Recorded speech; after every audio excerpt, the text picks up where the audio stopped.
اہدنا الصراط المستقیم، ہمیں سیدھے راستے چلا. یہاں ہمیں سیدھا راستہ دکھا مانا نہیں ہے، بلکہ ہمیں سیدھی راہ چلا، جو اعلیٰ حضرت آپ نے ترجمہ فرمایا. ہدایت دے ہم کو سیدھی راہ، چلا ہم کو سیدھے راہ. ساتھیوں، جو مانا صوفیاء نے فرمایا وہ یہ ہے کہ ہمیں صراط مستقیم پر ثابت قدم فرما. اب صراط مستقیم کیا ہے، یہاں پر اس طرف جانے سے پہلے دیکھیں گے کہ اللہ تعالیٰ کے دربار میں ہم ایک لفظ کہتے ہیں اہدنا، ہمیں ہدایت دے، ہمیں ہدایت دے. اب یہ اہدنا کیا ہے؟ ہمیں رہنمائی کرتا.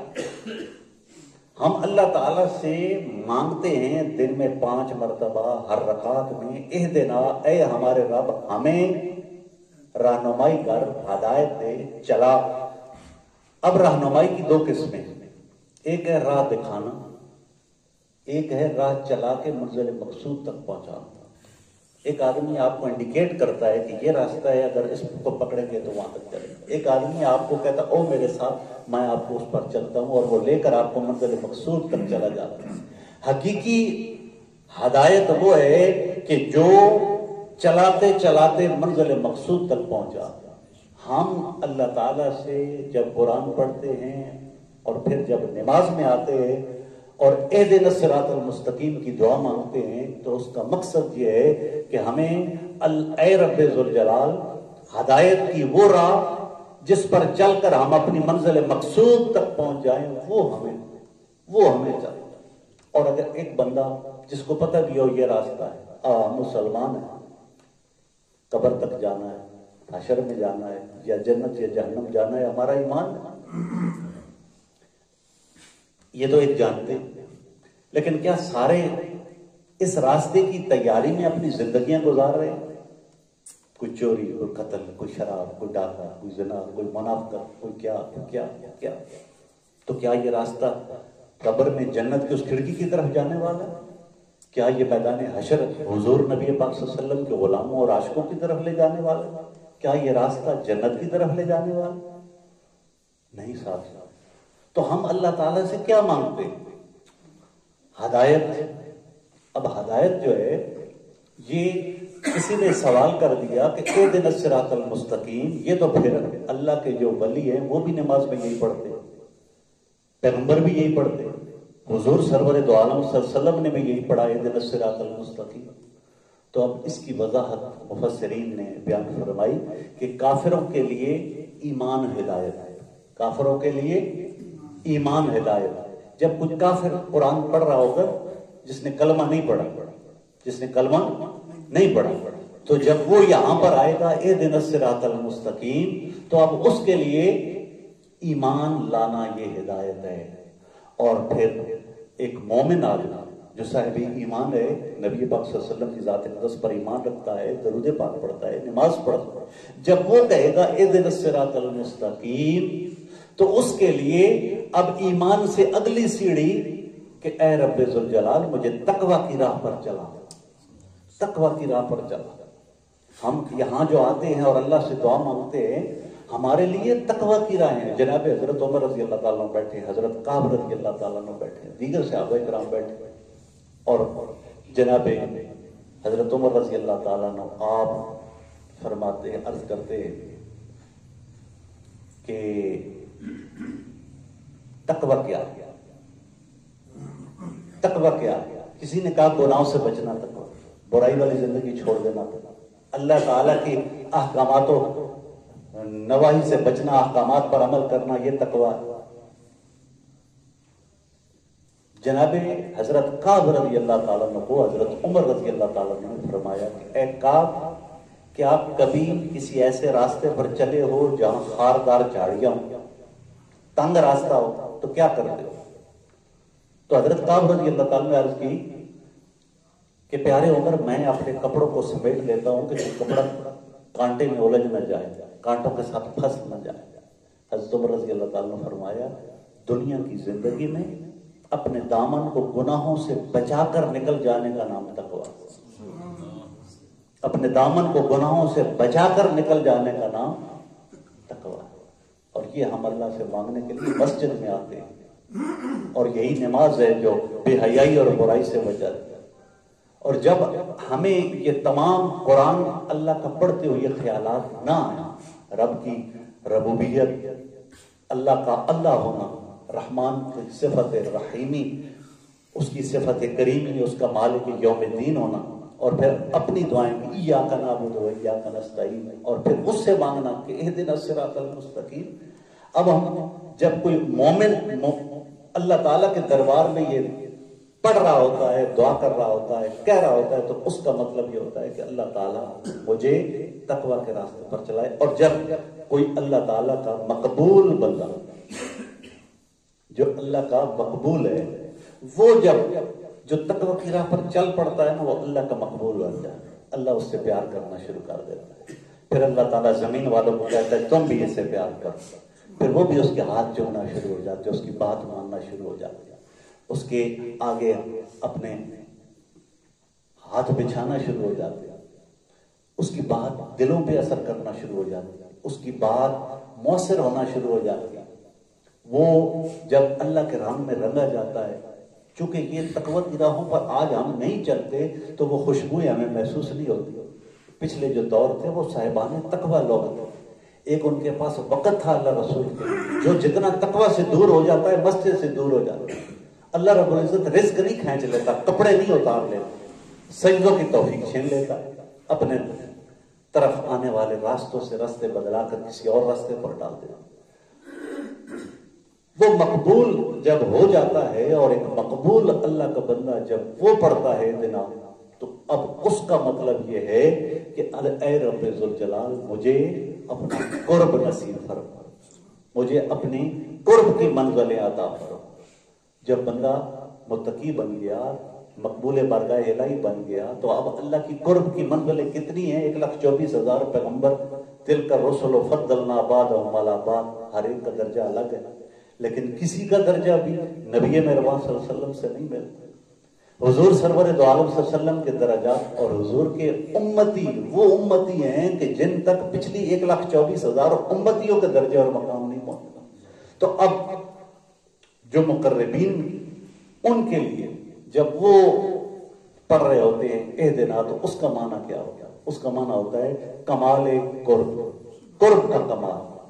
اب رسول اللہ جب وہ اہدنا الصراط المستقیم پڑھ رہے ہوتے ہیں تو اللہ تعالیٰ نے نہیں فرمایا کہ وَلَلْآخِرَةُ خَيْرٌ لَكَ مِنَ الْأُولَىٰ، اے سونے توڑی ہر آمنے والی گھڑی پہلے نالوں اونچی تے اعلیٰ ہو. اے میرے پیارے محبوب، آپ کی ہر زندگی کی آنے والی گھڑی اور لمحہ جو ہے وہ پہلے سے بڑھ کر ہو، پہلے سے بلند ہو. تو حضور سرور دو عالم صلی اللہ علیہ وسلم نے زندگی میں جتنی مرتبہ اہدنا الصراط المستقیم اپنی زبان ناز سے ادا فرمایا، اتنی مرتبہ رب نے ان کے مرتبے اور مقام کو بلند فرمایا. کیا ہم نے بھی کبھی اس رنگ میں اللہ سے یہ دعا کی کہ اہدنا الصراط المستقیم؟ اب صراط المستقیم جو ہے وہ کیا ہے؟ صراط المستقیم ہدایت میں بھی ایک ہدایت عامہ ہے اور ایک ہدایت خاصہ ہے. ہدایت عامہ جو ہے یہ شرعی احکام والی ہدایت، نماز، روزہ، حج، زکوٰۃ، حلال حرام. ہم جتنے یہاں پر بیٹھے ہیں اللہ ماشاء اللہ جانتے ہیں کچھ نہ کچھ، قیامت کیا ہے، حلال کیا ہے، حرام کیا ہے، فرض کیا ہے، واجب کیا ہے، نکاح کیا ہے، سنت کیا ہے، نفل کیا ہے. یہ شرعی احکامات کا اپنی ضرورت کے تحت سمجھ لینا اور ان کا آ جانا، یہ جو ہے ہدایت عامہ ہے. اور ہدایت خاصہ جو ہے یہ سیکھنے سے نہیں بلکہ اللہ کی عطا سے آ جاتا ہے. یہ رب ذوالجلال کا اپنا کرم ہوتا ہے. اور اس کے متعلق قرآن ہمیں رہنمائی کرتا ہے کہ جناب حضرت عیسیٰ علیہ السلام ایک دن کی زندگی ہے، پنگوڑے میں، اور والدہ نے بغیر باپ کے بیٹے کو جنم دیا. وہ لوگ جو آپ کی بڑی قدر کیا کرتے تھے، آپ کو اللہ کی ولیہ مانتے تھے، وہ سوٹے لے آئے، ڈانگے لے آئے کہ ایک عورت اگر بغیر خامن کے بچہ پیدا کر دے تو معاشرے میں کیا ہوگا، وہ گھر گرانے لگے. جناب حضرت مریم پریشان ہوگی. اللہ نے فرمایا کہ پریشان نہ ہو. جناب حضرت مریم آپ نے ان لوگوں کو کہا کہ مجھ سے نہ پوچھو. مجھ سے کیوں پوچھتے ہو؟ یہ بچہ ہے، اس بچے سے پوچھو، یہ تمہیں بتائے گا کہ میں. پہلے تو انہوں نے کہا بچے بھی کبھی بولے. جب جناب حضرت عیسیٰ علیہ السلام سے ان لوگوں نے پوچھا بتاؤ تم کون ہو، وہ جو کہہ رہے تھے وہ تو آپ سمجھ گئے ہوں گے کہ وہ کیا کہہ رہے تھے کہ یہ بچہ. لیکن اب بچہ پگوڑے سے مہد میں بولا. جناب عیسیٰ علیہ السلام کے الفاظ قرآن کہتا ہے کہ انی عبداللہ، میں اللہ کا بندہ ہوں. اتانی الکتاب، اس نے مجھے کتاب دی. وجعلنی نبیہ، اس نے مجھے نبی بنایا. ایک دن کی عمر ہے اور جناب عیسیٰ علیہ السلام فرما رہے ہیں کہ اللہ نے مجھے کتاب دے دی، مجھے نبی بنا دیا، میں اللہ کا بندہ ہوں. سب سہم گئے. اب جو جناب مائی مریم کا درجہ تھا وہ اور بڑھا. اور جناب حضرت یحییٰ علیہ السلام کے بارے میں اللہ تعالیٰ نے فرمایا وَآتَيْنَاهُ الْحُكْمَ صَبِيًّا، ہم نے بچپنے میں یحییٰ کو علم و حکمت عطا کر. ابھی وہ پڑھنے کے لیے گئے ہی نہیں کہیں کہ ہم نے یحییٰ کو، اور جناب یحییٰ علیہ السلام کے مزار اقدس پر مجھے حاضری دینے کا دمشق میں موقع ملا. وہ سر ان کا کہاں دفن ہے، دھڑ کہاں دفن ہے، آگے نسل اور امت کیا کرتی ہے ایسے لوگوں کے ساتھ. حضرات ذوالفقار جناب حضور غوث اعظم شیخ عبد القادر جیلانی، جن کا مبارک مہینہ یہ 11ویں شریف کا جا رہا، آپ رمضان المبارک میں سحری کے وقت آخری اپنی ماں کا دودھ پیتے اور پھر افطاری کے وقت جب روزہ کھلنے کا ٹائم آ جاتا اس وقت دودھ پیتے، سارا دن دودھ نہ پیتے. حضور غوث پاک کو اس عالم میں کس نے سکھایا؟ یہ وہ علوم ہیں، مقامات ہیں جو اللہ تعالیٰ عطا فرماتا ہے من لدنا علما، علم لدنی کے طور پر.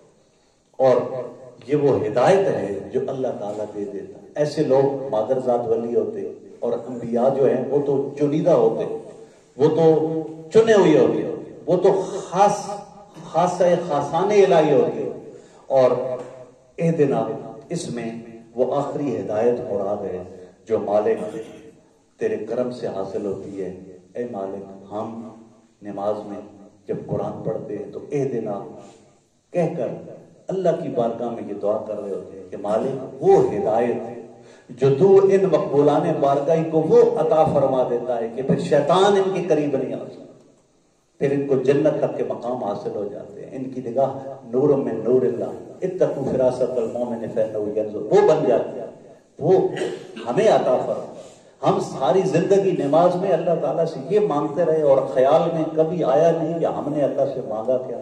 تو اہدنا کا معنی وہ ہے کہ ایسا راستہ جس پر چل کر انسان اللہ کی قربتوں کے کمال تک پہنچ جائے. اے میرے خدا، مجھے اس راستے پر نہ صرف چلا بلکہ اس کی منزل مقصود تک پہنچا. یہ معنی ہے اہدنا الصراط المستقیم. اب صراط مستقیم کیا؟ صراط مستقیم، اے اللہ ہم نے اس جنگل معرفت کے جنگل میں قدم رکھ دیا، اب خود تک پہنچا دینا یہ تیرا کام. جب بندہ یہاں پہنچے نا تھوڑی دیر کے لیے، جب اب آپ کی سماعتوں میں یہ بات ٹکرا گئی کہ ہم نے اللہ تعالیٰ سے اہدنا الصراط المستقیم، اس کا معنی اور مفہوم اور مطلب کیا ہے، تو ذرا تھوڑا سا کھو جانا ہے اور اللہ تعالیٰ سے دل سے وہ دعا مانگنی ہے. اور جب بندہ مانگتا ہے اللہ کی طرف متوجہ ہو کے، وہ رب جو ماں سے 70 گنا زیادہ پیار کرتا ہے وہ عطا کرتا ہے، وہ دیتا ہے، وہ ضرور دیتا ہے. راہ روے راہ محبت تھک نہ جانا راہ میں، لذت صحرا نوردی دوری منزل میں ہے. یہ لذت صحرا نوردی جو ہے یہ دوری منزل میں ہے. منزل جتنی دور ہے سرور اتنا ہی بڑھتا چلا جاتا ہے. 80 سال 90 سال 120 سال، جناب نوح علیہ السلام 950 سال. لیکن جب انسان کو اللہ کا قرب اور اللہ تعالیٰ بندے کو اپنی طرف بلانا شروع کر دیتا ہے نا، تو پھر مسجد میں آنے کی لذت بدل جاتی ہے، تلاوت کی لذت بدل جاتی ہے، سجدوں کی کیفیت بدل جاتی ہے، پھر اللہ تعالیٰ کی یاد کے رنگ بدل جاتے ہیں. پھر راتوں کو انسان کیسے اٹھتا ہے تو پھر وہ اسی کو پتا ہے، اور راتوں کو اٹھ کر پھر اس کی کیفیات کیا رنگ بدلتی ہے. کاش کہ اللہ تعالیٰ ہم سب کو وہ عبادت کی، وہ اپنی معرفت کی، وہ اپنے قرب کی وہ لذتیں، وہ برکتیں نصیب فرما دے.